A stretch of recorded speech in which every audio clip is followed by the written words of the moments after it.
Hey everyone, this is WeirdWind911. Welcome back to Let's Play Kingdom Hearts Rechain of Memories. Now that we're done with Olympus Coliseum, what do you say we go on to the 4th floor? You seem pretty intrigued by this Sora kid.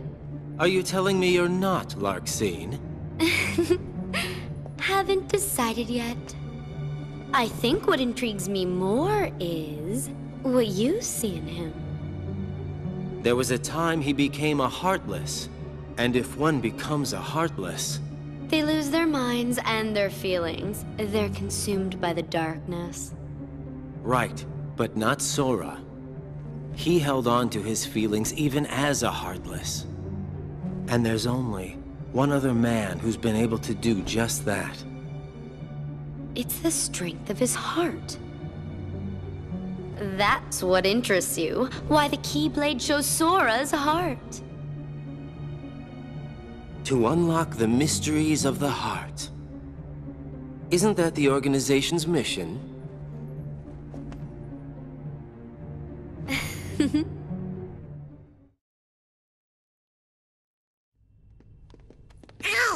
wonder if there's anything we've forgotten. If we did, what would it have been? I can't think of anything, so maybe that means that I really am losing my memories.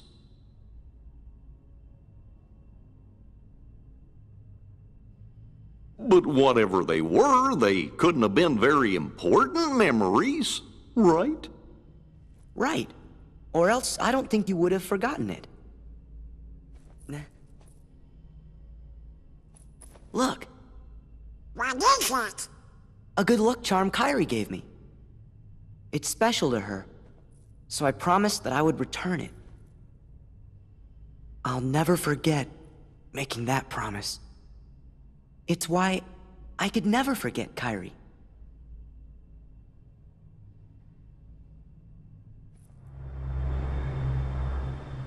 Am I right, Kairi?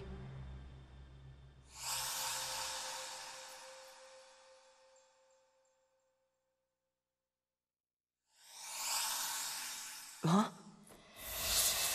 Oh?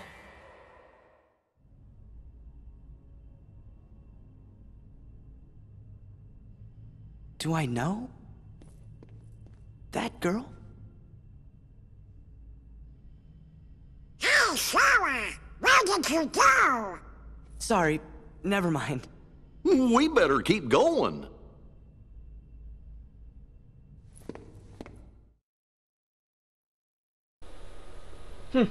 Interesting predicament Sora has here. He appears to be remembering another girl. A girl which, aside from the few preview cutscenes that show us that she's in the castle, I don't think we've seen before. So what's making Sora see her now? This mysterious white-dressed blonde girl. I guess we'll have to find out as we go into the castle, since, as we know, she seems to be in here, because all those cutscenes that had her in it had the trademark white rooms, white ceiling, white furniture of Castle Oblivion. Anyway, before I go off too far, our next world is Wonderland. So the cutscenes bring up another... Well, it's not really a porting job problem like I discussed at the beginning of the last floor with the pixelated faces of Jiminy and Sora, but it's more to do with how the localization team is able to dub the game. First off, the lip syncing isn't all that great. Now, that could just be attributed to them being a bit lazy, which I'd wish they weren't, but, you know. Normally, that type of thing isn't too much of a problem, but it's clearly obvious when they're making like an O shape with their mouth, but they're clearly making a B sound. And then comes the issue of, in order to kinda sorta go with the lip syncing, they decide to break up dialogue. Like how the blonde in the black coat, now we have more people in black coats, so I can't call Coat Guy anymore. Gonna have to find another name for him, rather, but I guess that'll wait till we actually are given a name. The way she presented what happens to Heartless, how their feelings are consumed by the darkness, it was kind of broken, in a sense. Well, that's because, well, obviously with the Japanese language, there's a bit more to it, and it's kind of a language where you don't even need to say the subject most of the time. Because if you say the subject once, and then don't say a subject the rest of the time, you can imply that the subject is the last mentioned subject, thus making it easier to communicate ideas in less time. And when it's transitioned to the English language, in which most of the time we do need to specify a subject, what's the equivalent of 2 sentences in Japan could be just 1 sentence in English.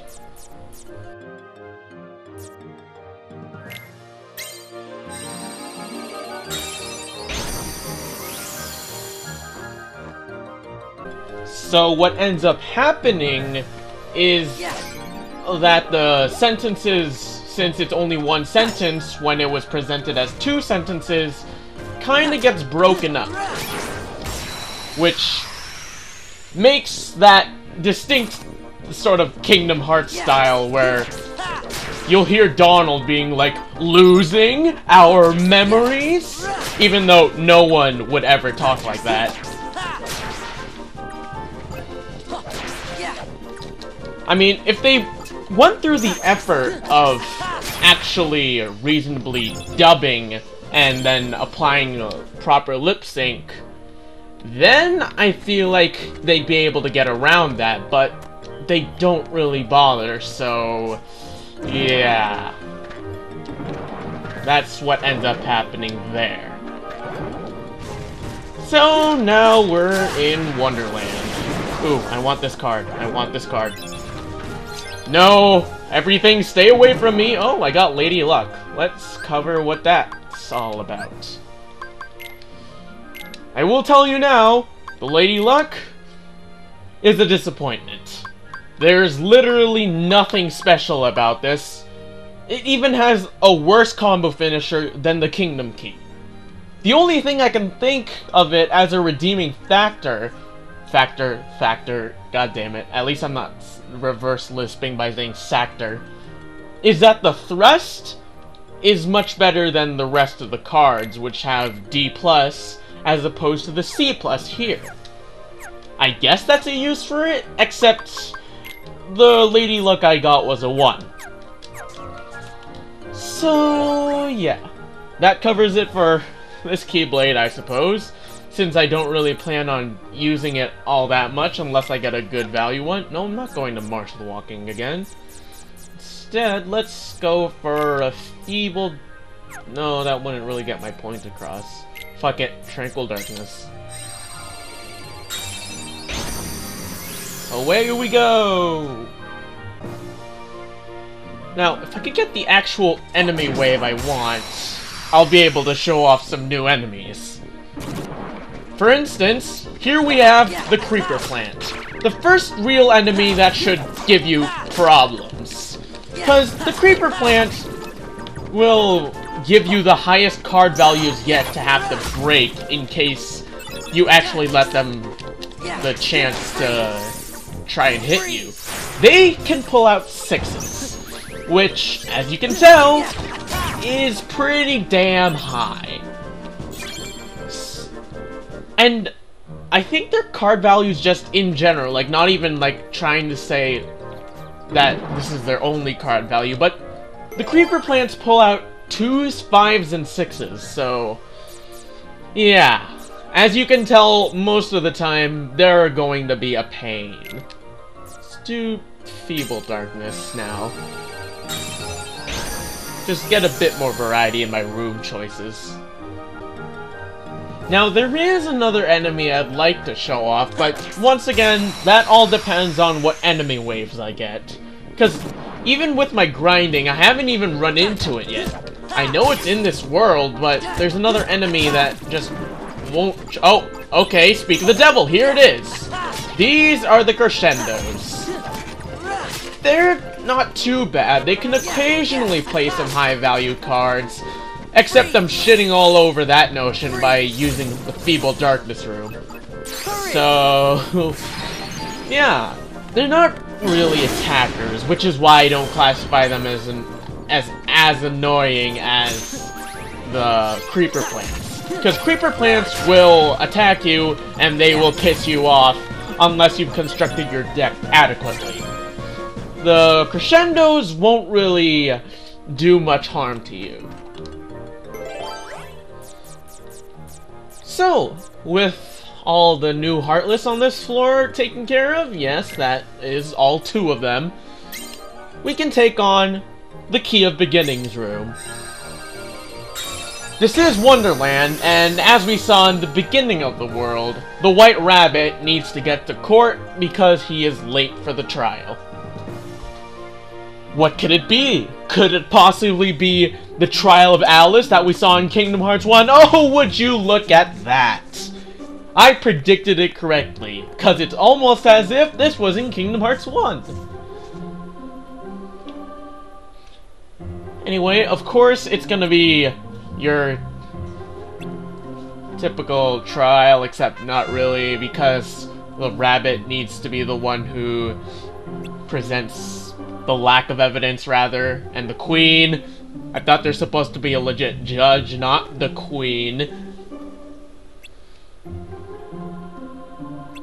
And, of course, Alice is being accused of aiding the Heartless. And what exactly? Well, it appears that the evidence is that the Queen forgot. Because Alice stole her memory? What? Why the fuck would Alice steal that? And furthermore, why the fuck bring memory into this? Who the fuck steals memories? Even Alice is on board with me. That's unfair to accuse someone of stealing your memories. How do you even do that? Huh. So, of course, this is this game's way of bringing the concept of memories into the world as to make this a bit more unique. And there we go, the classic line, off with her head. And of course Sora interjects, because this judicial system is stupid. It's like dictatorship stupid. Well, I guess this is a monarchy, technically, because we never see any subjects other than the card soldiers. But still, she claims it to be a monarchy, and apparently people respect her jurisdiction, otherwise Alice wouldn't... Okay, Alice isn't even from Wonderland. What the fuck does she care? Well, I guess it's just because she's being held by Lance and Axe. And here goes Sora saying that he's the thief. Goofy is falling for it as always, even though Goofy is by all means smarter than Sora and Donald. It's like when it's... They choose whenever it's Goofy is smarter or Goofy is dumber. A tad inconsistent, but... I don't know. I guess they don't try it... They don't try and make that so recurring as to make it annoying. Anyway, now we're fighting the card soldiers. Because they're trying to apprehend us, or rather just flat out execute us. I don't know. These guys, at the worst, will pull out 6s, but that's not too often. So, they're not too bad. I think the red ones are generally more annoying than the black ones. Oh, a 7! Damn! Was not expecting that. I mean, nonetheless, I can still take care of it soundly. But it's still kind of astounding. Oh, I am totally using Goofy Tornado level 30. Go, Goofy! Murder everyone! You didn't murder everyone! Fine, fine, I'll finish the job. Oh, nope. But I do think this is the last guy. So, just final strike, and bada bing, bada boom. That's a couple card soldiers down. I don't think that was like... I don't think that was... No, they wouldn't include the royals, so that'd be 20.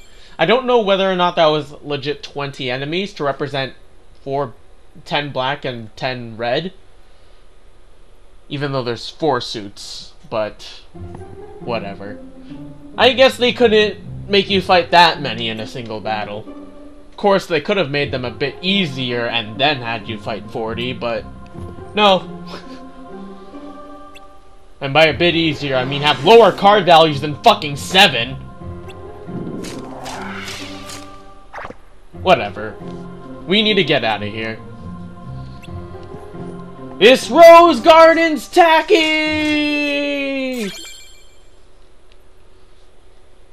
So, with that all said and done, I think this is a good spot to end this episode. Next time, we're going to be continuing on to the Key of Guidance. So, oh god, I need to heal myself. This has been Wayward Wind 911. Thanks for watching this episode of Let's Play Kingdom Hearts: Rechain of Memories, and have a great day.